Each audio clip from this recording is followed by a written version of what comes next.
I'm Van Sebastian here with my co-host S.A. Baz Collins, bringing you this week's Written on the Edge, Season 11, Episode 15 interview. We are joined by Ola Boomy Brown to discuss Hello. her memoir, Hairalujah. So let's get to know our guest. Ola Boomy Brown was born and raised in New York City, where she studied with Michel Marriott, whose memoir workshops were legendary. Brown, a memoirist, loves using metaphor to set a mood. Her short story, Romance on the Iron, was published in Between the Covers, an adult romance anthology, and her short story, Della, was published in Thereafter magazine. Her debut memoir, Hairalujah, traces the author's journey of queer identity in the 80s and steps through allegory's shadow to tell a story about the lessons she's learned and how she rose from the rubble. Ola currently resides in Albuquerque, New Mexico. I love the desert. Ola, welcome to the show. Thank you so very much. Sidebar. I said it right. Sidebar, right? Yeah, yeah. Okay. It's that was a misprint. It's I Romance on the Iron Horse. The first story Oh, okay. is yeah, yeah. I will try to figure out. So I just copied and pasted this from one of your bios. I will try to figure out which one and let you know so you can get that fixed. Okay. Um, if you don't mind, I will just reread that sentence again and we can paste it in, Baz. Are you okay with that? Yeah. Okay. Her short story, Romance on the Iron Horse, was published in Between the Covers, an adult romance anthology, and her short story, Della, was published in Thereafter magazine. And we'll unsidebar there and jump into the interview. Okay. Ola, welcome to the show. Thank you so very much for having me. Our pleasure. So, where did the passion to be a storyteller come from? Because that's what writing is. It's storytelling that you put work into. Well, I would say it first started with my mother because she was an avid reader. When we were children, my siblings and I, she took us to the library, made sure we had library cards. We went usually once a week and took out books. She read stories to us. And so that was my, first start of appreciating story. Love it. Yes. Love it. Now, there's a big difference between appreciating stories and writing fiction and telling your life's story. So, what prompted the memoir? Well, the memoir started, it actually started in grad school. Our professor had given us an assignment to tell a personal story about ourselves.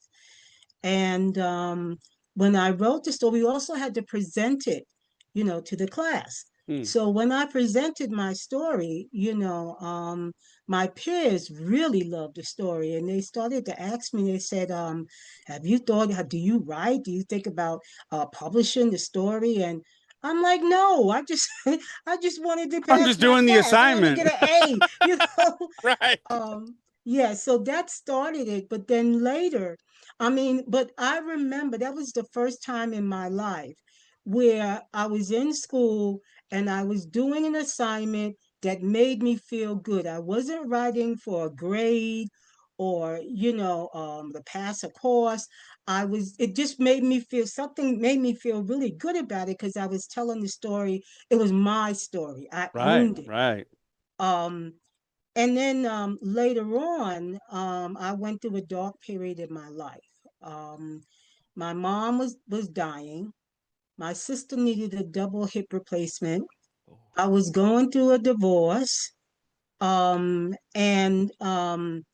I just had in a moment, through my tears, because I had a lot of teary times. um, I remembered that little glimmer of happiness that I had when I was telling this story about myself in grad school. And I needed something to comfort me, something that was healthy to comfort me. right. So I picked up the pen and started to write. That's And that is really, how Hairalujah started. I didn't even have a title or anything. I just started writing. Yep. Yep. Yep. all right. I have two questions. I'm going to jump back to the first part of this. When you wrote the story for the grade for the class, do you remember which vignette that was? Because that's what memoirs are. They're captures of pieces of life that tell a full story. Do you remember the story you told them that day? Yes, I do. It was a story about my mother. She had told us this story about she had went on a boat ride, a cruise, with Mm-hmm. some of her friends.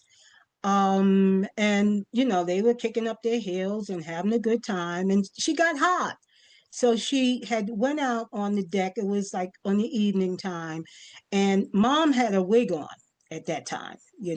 So she went out on the deck to cool off, and this wind blew up from nowhere, and mom watched her wig go sailing over the dark ocean. No. So that was basically, I told that story. God done snatched her bald headed. Right. So, based on the title in that story, does hair tie into the theme that pervades the memoir? Yes, it does. And that's why the title Hairalujah is not Hallelujah, it's Hairalujah. Uh-huh. Hairalujah. Do you want to show us the cover so people can see it? Oh, okay. Thank you. Yeah. There It's you go. Hairalujah. There you go. Beautiful. Yes. So, how do you use the concept of hair to tell the story through your Well, memoir? I use hair as it's like a metaphor Hmm. Hmm. to tell the story of the lessons I've learned. Because I had realized, throughout my life, um, I have worn different hairstyles. It's just something that's kind of I would say, indigenous to Black women. We are Hmm. just very, very, we just love our hair and, Hmm. styles, and it's just part of who we are as Hmm. as people. Hmm. So, and I was very stylish, as a kid coming up, and every hairstyle that they had, You still I are. always what You still got it was going, doing. girl. You still got Yeah. it going. Okay. Still, oh, thank you so much. And so, and I also realized that through these different hairstyles, my life uh was different during that time. Like during when the Afro came out, I was, volunteering for the Black Panthers. Mm. When the Mm. Jerry curls came out, I was, you know, washing a lot of pillowcases with the, the juice for the Jerry Yeah. curls on it. Yeah. You know, and then when braids came out, I wore braids. And my life was, I was doing something. I was more Afrocentric then, Hmm. and so I just noticed that and then also when my hair was raggedy, when, my braids were falling out, when I, wasn't taking care of it, I was an alcoholic, so, I just realized that my hairstyle kind of changed with how my life was, Mm.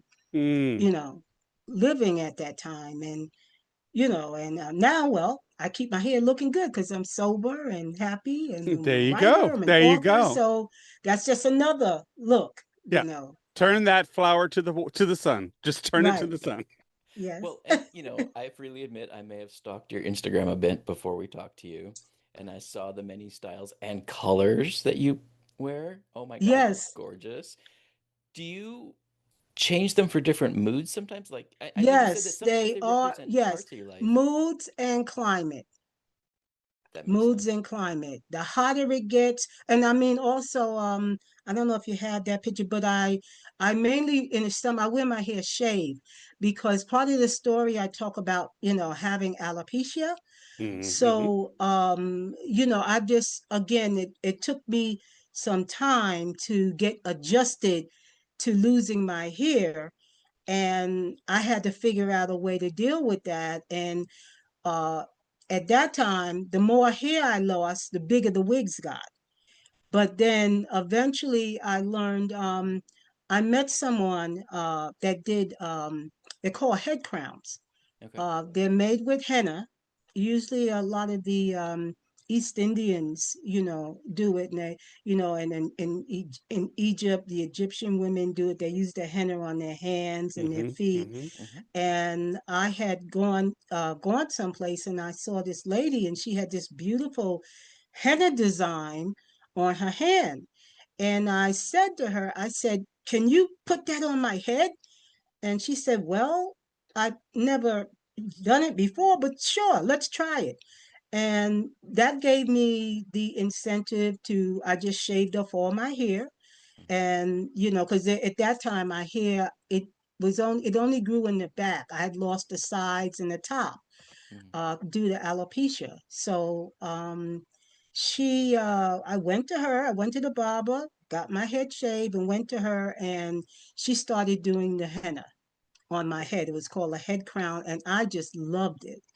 And it gave me, I mean, I got to the point where even, you know, I would, even though if somebody tells me, look, you know, we got this magic cream out and, you know, you can get all your hair back, I would tell them no, because I just love the freedom of being shaved. Mm-hmm. And, you know, when I'm able to wear the head crown, you know. That's a So, beautiful way to reclaim your identity too. yes, yes. Yes, And yes. that's part of my story. All right, all right. So you've got a lot going on there. Time with the Black Panthers. Yes. You're fighting the alopecia. You've got some family loss. Is there a part of your memoir you want to share with people? Like here on this Um, interview? I hadn't, well, yes, I'm always willing to share. I don't have a particular piece picked out. Uh, Maybe how about the most cathartic part of your story where you really were feeling, because when we're authors and we're writing, often we find moments where we get really in the groove and there's just something that has to come out. So maybe an element of your story that really was powerful while you were writing it. uh, Let me see. There was so many parts of it. I would say my recovery, Mm, you know, mm-hmm, when I started to go into a 12-step program, mm-hmm, and I really I really got in, really felt really in touch, and I went through that whole healing experience again. You know, it had even brought, like, you know, tears to my eyes. There were many different parts of my story where, because I find really writing to be a very healing experience. Mm-hmm. So it allowed me, and also it allowed me to resurrect people who I lost in my story. You know, who mm, I lost in reality. You know, and writing about them, like my mother and like my sister and, you know, my brothers. You know, I was able to resurrect them. And the period that I was writing about, I was able to relive it.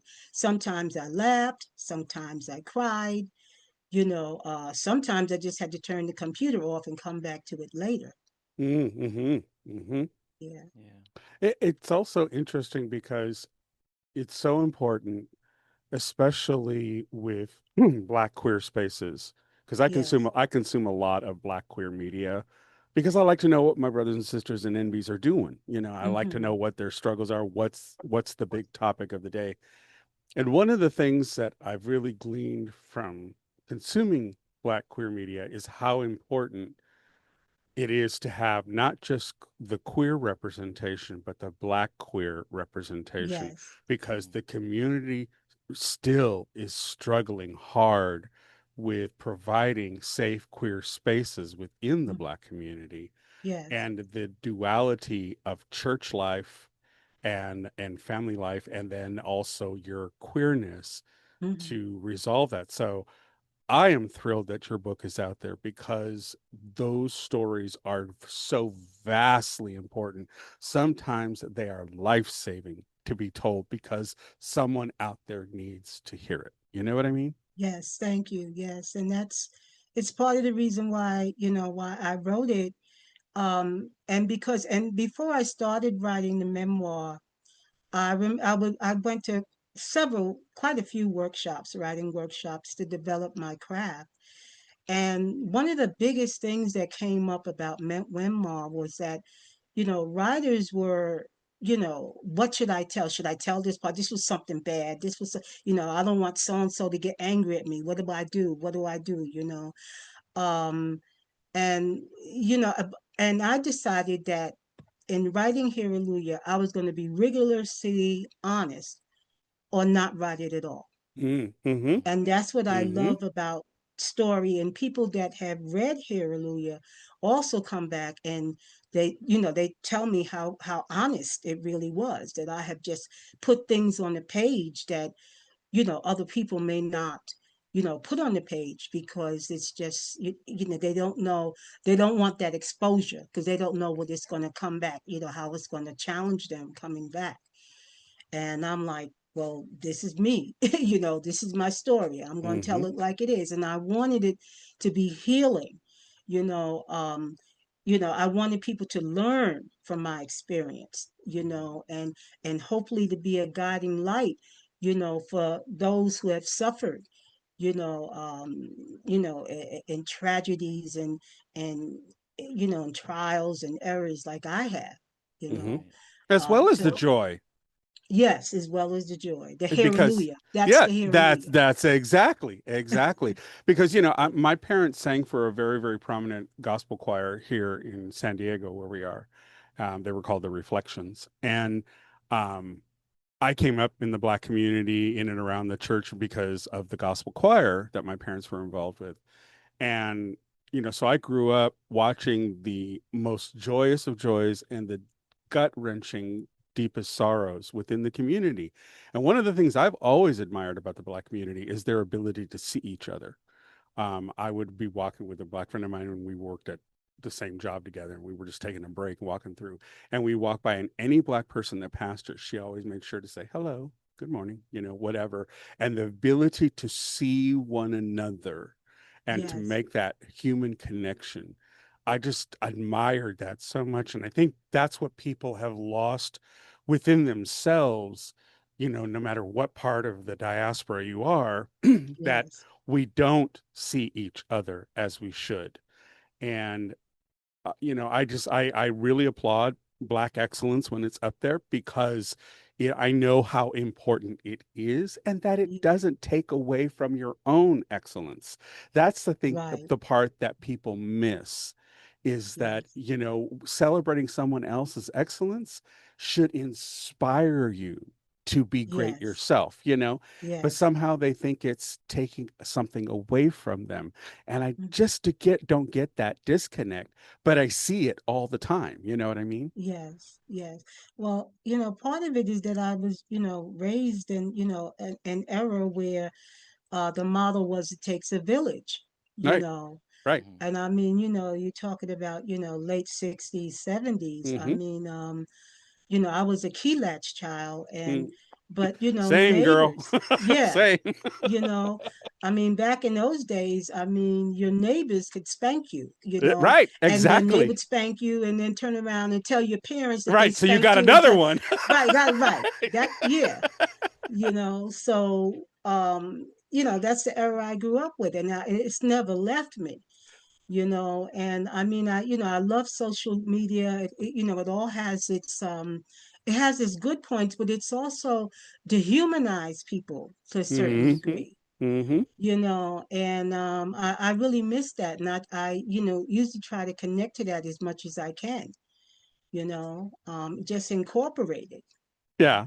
And you know. and it's funny too because I remember when there was a meme that came out that was the GYMBA, and as soon as I saw that letters, I knew instantly what it meant.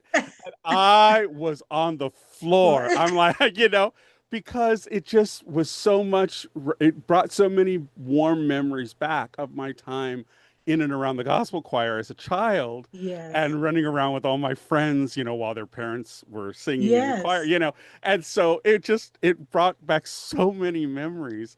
And those are the things that you cherish. And then when you see them in print, from someone who's writing them down, you can just go back to those moments with your own experiences yes, and just really celebrate the gifts that were given to you at yes, a much younger age that you maybe didn't see fully at the time, but in reflection, reading a book like yours, you really get to feel those emotions all over again. and yes. and it truly helps you connect with yourself, don't you think? Yes, it does a lot. I mean, that's why I'm a memoirist, because these things, I've lived them. you Mm-hmm. know. Mm-hmm. So my job is I already have the experience. So what I do is put it on the page so that my audience can, experience it the way I have lived it. Right. Right. And that's what's important to me. And people that have read my book have said that, they're able to feel, what I put on the page, and that's exactly what I wanted. Mm-hmm. How has reader feedback crafted, like helped shape the craft that you do? Oh, reader feedback is extremely important. First of all, because it allows me to connect with my audience, Mm-hmm. and also, it brings new people because people read reviews, Mm-hmm. and from the reviews they can find out, whether the story is worth their time or not to read. Mm-hmm. And so it brings in new audiences and Mm-hmm. new people. Mm-hmm. Also, it helps my work to get it, and it shapes me as a writer because I love to hear, what people think of Hairalujah. Yeah. Mm-hmm. I've spent 10 years working on this book, and yeah, okay, I know how I feel about it, but how do you feel about it? Right. Right. And Absolutely. right, so it shapes me as a writer because as I progress and move forward, and if I want to do another book, I have references. And Yes. like, and these references, they stay with me, and I can utilize them, to enhance my craft, Mm-hmm. you know. And I just really like that contact, of having, and the thing that I really most love about it is that as a Black woman, when I also started writing Hallelujah, I didn't write it for one particular audience. I didn't want Right. to write it for, Black queer women only. No, I wanted anybody who picked up my book, no matter what nationality they are, whether they were gay or straight, to pick up the book and be able to identify with it. Mm-hmm. Mm-hmm. And people have come back to me and told me, that, and that's great for and it's great Oh for my yeah. heart, great for reviews, Mm-hmm. but great for my heart, because Yeah. that meant the story is doing what I intended it to do. Yep. And that's, I You think, know. that the other thing that people don't, there are two things that are myths about authors that I think readers need to understand. Being an author is a lonely craft. It's Yeah. something you do Yes, it is. is solo.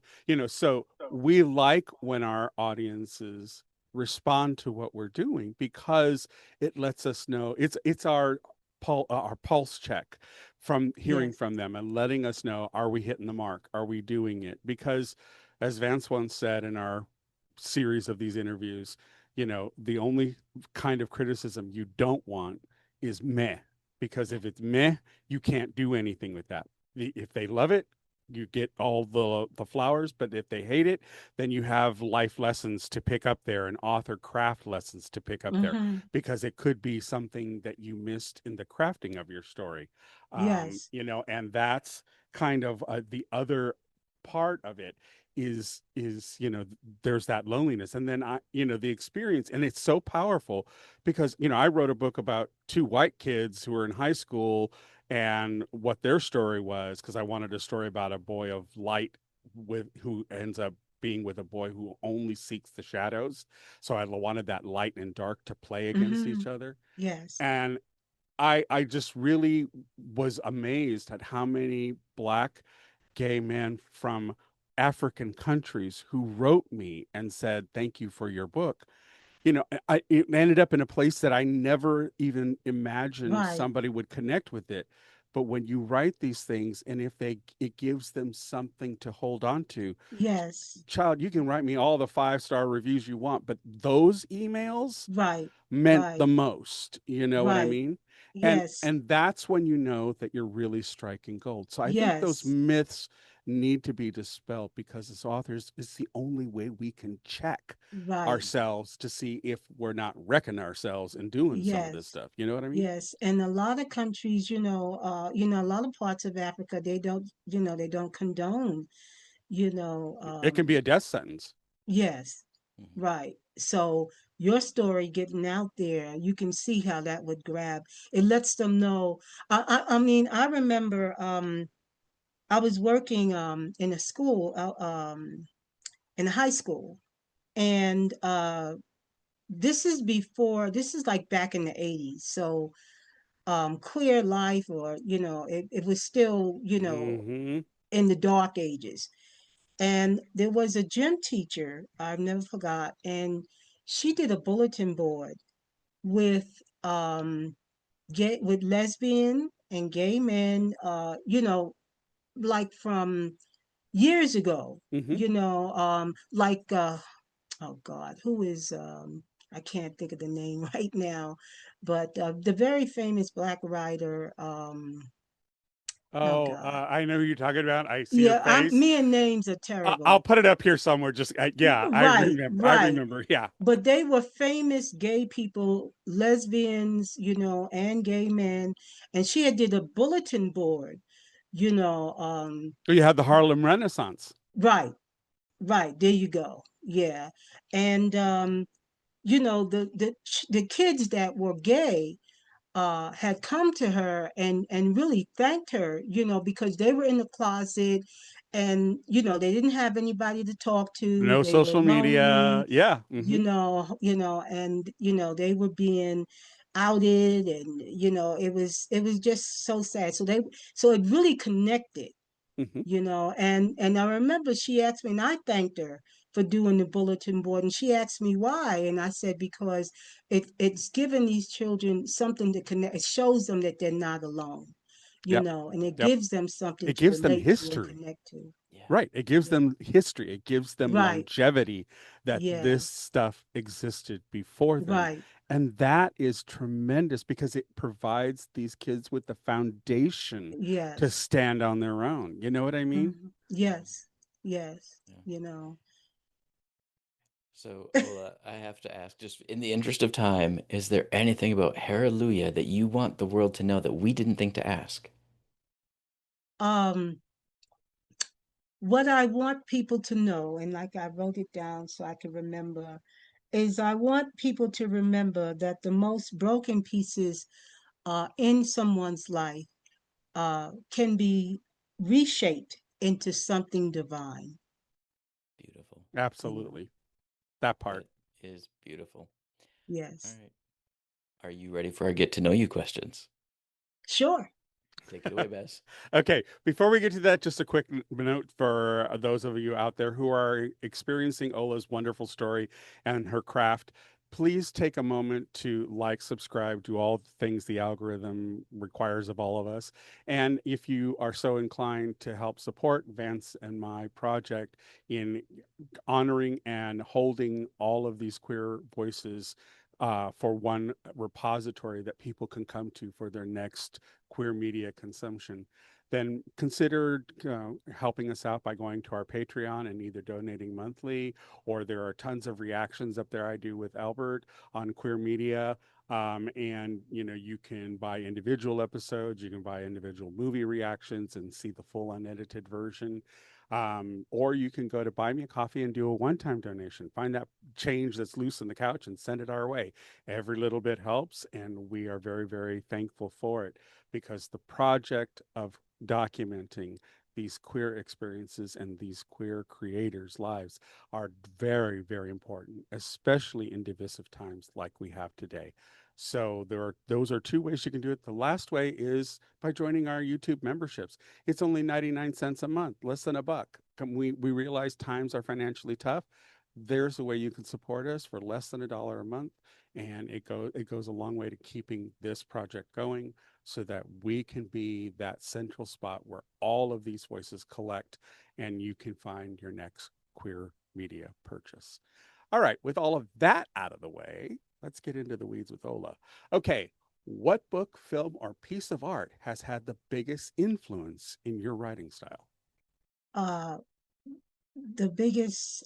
Can you repeat that question? I didn't Yes, hear. what book, film, or piece of art has had the biggest influence in your writing style? Um, like I said, Grand Central Winter was another book that inspired me. Mm-hmm. and Nice. it's by one of my writing mentors, Lee Stringer, who also did the cover for Hairalujah. Oh, okay. And he was in, he lived in New York City in Grand Central's underground train station. He was a crack addict for about 15 years of his life. He was unhoused.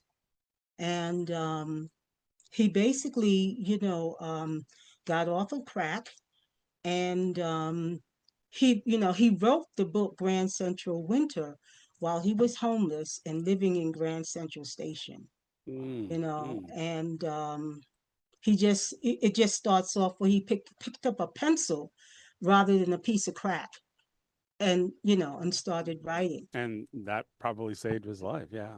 Mm-hmm. Hmm. Yeah. You know. All right. Well, what So fictional or historical character would you invite to march with you at a pride parade? if I had a pride parade, Uh-huh. oh boy, I don't know. um the lady I would invite, she's already passed. They Well, okay. called Well, her it's imaginary. Just Yep. imaginary. yeah. I like mermaids, so male and female, Here's my friend. I just love She's in men. a I don't. tank. I have to haul the tank with me. No, well, since she's a fictional character, she would be able to walk. Oh, okay. You know, Okay. yeah, So yeah, she'd be doing the splash thing. Okay, got it. Okay. yes. All right. Well, if you or your protagonist had to survive at a gay bar karaoke night, what song would you or they belt out? Oh my goodness. Um.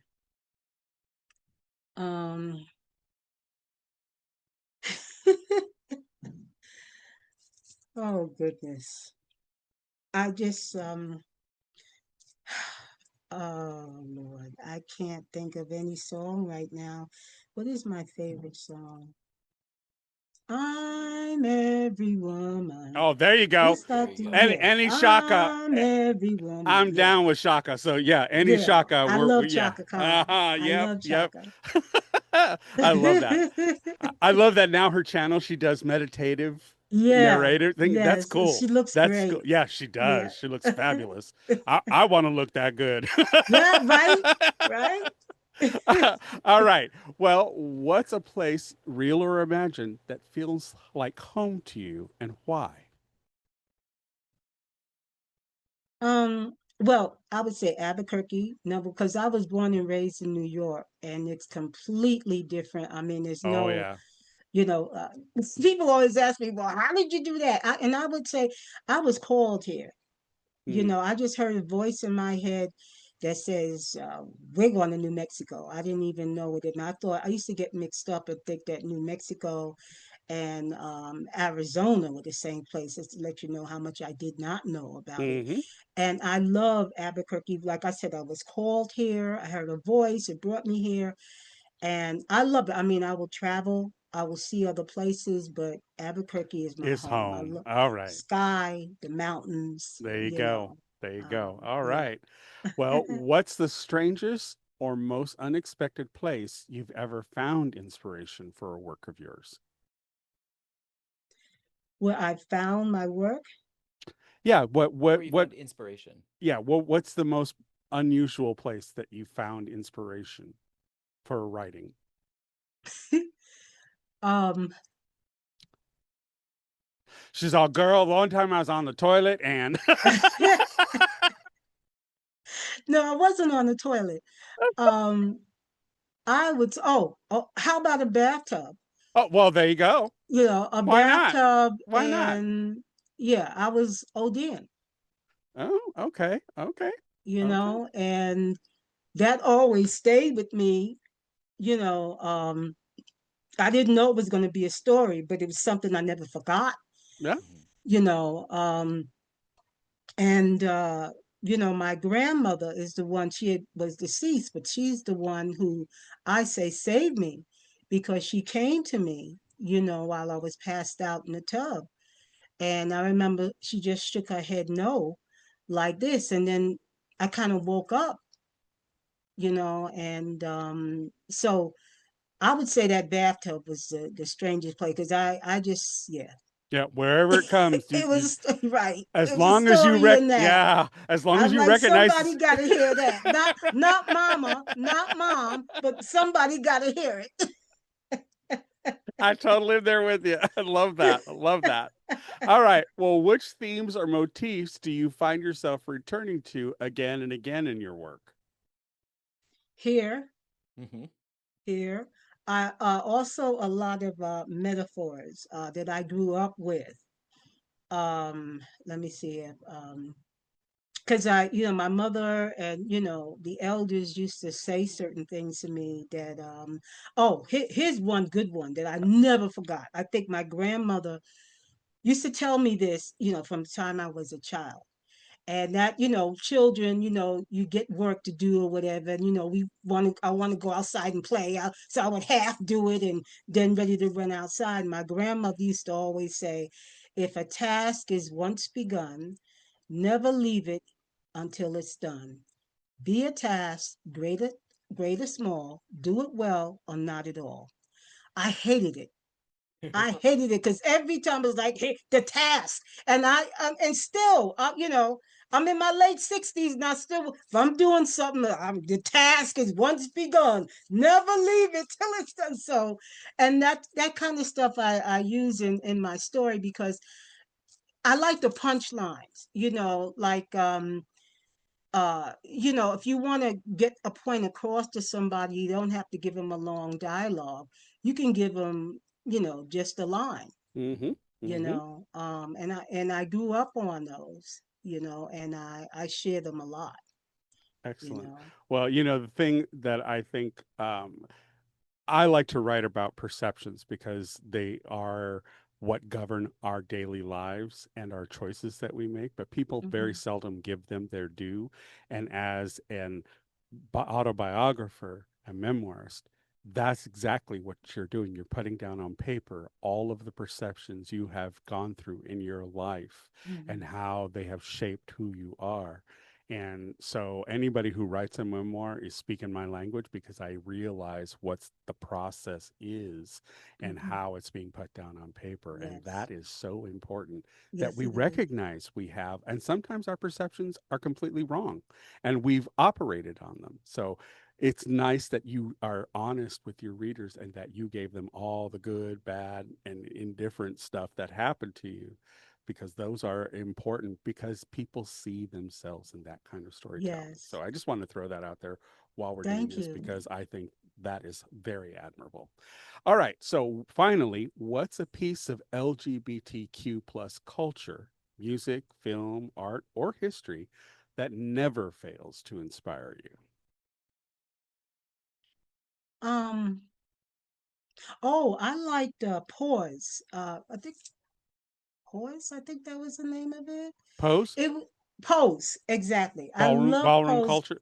Yes, because I like the ball. I was in New York. It's got started in New York. Yeah, yeah. Mm-hmm. Mm-hmm. And I was on the streets. I used to, just hang out with just all kinds of gay folks, and the drag queens, but that's what they were called back Mm-hmm. then, Mm-hmm. were really a lot of fun. So I liked Pose because I knew the movie grew out of that lifestyle. It was Right, shaped out of that right. lifestyle. Paris is burning. And Yeah. and basically the balls came out because it was you know gay people were getting thrown out of houses Mm-hmm. and they were homeless. And what would happen is that the older lesbians or gay males used to take the younger ones in, take us in, and they used to school us, Mm-hmm. and as a young lesbian, in those days, I mean, the butch was my father. I had a father, I had a mother, outside of my biological home, because there was a subculture, because there was nowhere else to get that. I mean, we were like, it was like the underground, Right, right, right. and the word queer that they use now was a bad word back then. If you were queer, Absolutely. I mean, Mm-hmm. Those were no, we don't want nothing to photos. do with. Yes. So I love Pose because it was just so creative. And just I found it so realistic, and it came out of that culture where people, where gay people took in each other. And I even took in some of my friends that were getting thrown out of their homes. Hmm. So it just takes me back to that time in New York, and I was hanging out on the pier. I was hanging out on the pier, and in and out of those clubs on the pier. So it really just I would say touched me very, very deeply, and I never got tired of watching it. you Yeah, and know the thing I think that I admire most about it is that it was also the most queer production company. It was our own telling our oh, own stories. yes, And there is a level of authenticity you get from that that you don't get from cis heterosexual people who write about our community right. because that's not their lived experience. And there's something magical when our people tell our stories that just ring and resonate within us, that we recognize something that is a lived experience. Yeah, Hmm. I give Pose all the flowers. I just, Yes, that was one of the best shows ever put on screen, and I was there for it every single week that it was yes, aired because I just thought it was the most beautiful show and it, even though I was here in California, I knew of the ball culture at the time because I came right, up with some black drag queens that would often fly out to the and so I was in and yes, I knew of the culture when it was happening, right. and I always wanted to go, and this little Latino boy was just aspiring to do that kind of thing. I never quite had the money or the means to do it, but it was something that I lived vicariously through because they would come back and I'd hear the stories and all the stuff, Yes, and those people became very real to me. So when I hear the House of Extravaganza, when I hear all of these different, you know, Mugler, when I hear all of these houses, I know of what yes, they because I got it from these stories that were passed to me yes, from my very dear friends. So yes. yeah, I'm with you on Pose. I just Okay. I'm so there. I'm so Yeah. there. I think we Yes. deserve more of that kind of stuff. Yes, we do. Yeah. Yes, we do. The Well, other you made thing I it. want to say, Yeah, yeah, go ahead. there's one other one I just remembered, the Rocky Horror Picture Show. Oh, Which yeah. Great choice. I actually did a show with Barry Bostwick back in okay. the day, and he told us all kinds of stories about the making of that movie, and it was a joy. It was a real joy. He was quite the professional. I loved him. So, all right. Well, you made it through our list. Bravo. Bravo. Oh, great. All right. So, Ola, what are you working on next? And when we were talking about reader feedback, you made a comment about reader feedback guiding your next work. Is there a next work? Well, I'm always writing. Well, there I'm you go. always writing. Right now, I'm writing a story about my experience in Barbados. Ooh. Because my father, I come from a Caribbean, African, Caribbean background, Hmm. and my father was from Barbados. And he left, I inherited land from him, and I had never seen the land. So I had went to Barbados, and I don't want to give it all away, but I talk about my father in the book, and we didn't have a really a great relationship, but it was a healing experience for me, and a lot of the animosity and whatnot that I carried most of my life from my father, I was able to release that, on my, Nice. in that trip to Barbados. So I'm writing that now, and I just have a host of stories that didn't make it into Hairalujah, that, and I'm also submitting these stories again, to get who I am as a writer out and my work out there, and to contact audience. So yes, That's awesome. um, but I would like to get Hallelujah up and running Oh, yeah. first before I think about another book, but I have plenty Yeah. to fill Netflix, are another you book. listening? We could use an option here. Get the girl her coin. Right? Okay. That's right. I'm Thank just you. saying. So, Yeah, Ola, thank you. if Yes. people want to reach out to you and talk to you about Hairalujah, which social media platform is the best one for them to find you?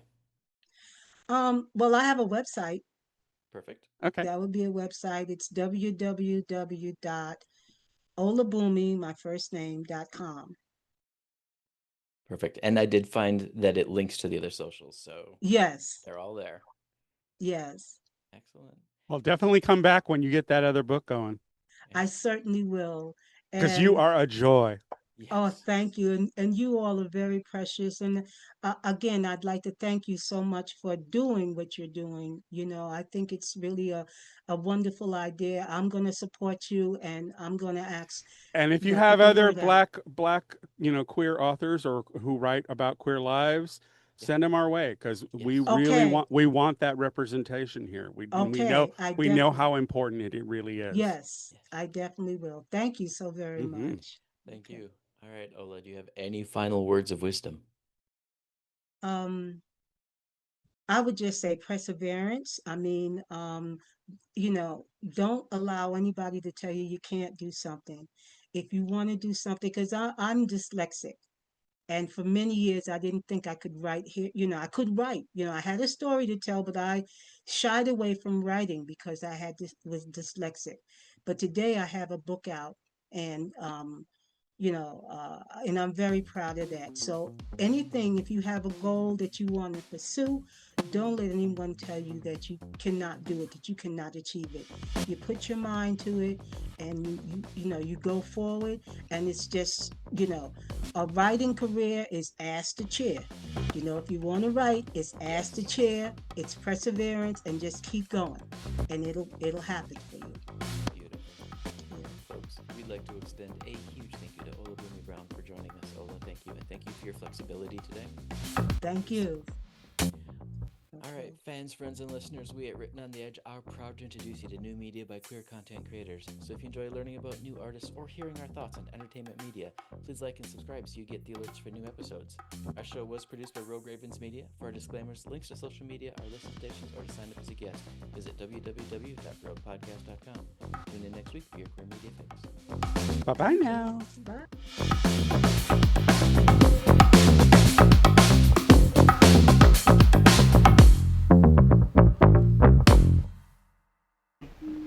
Oh, what's that?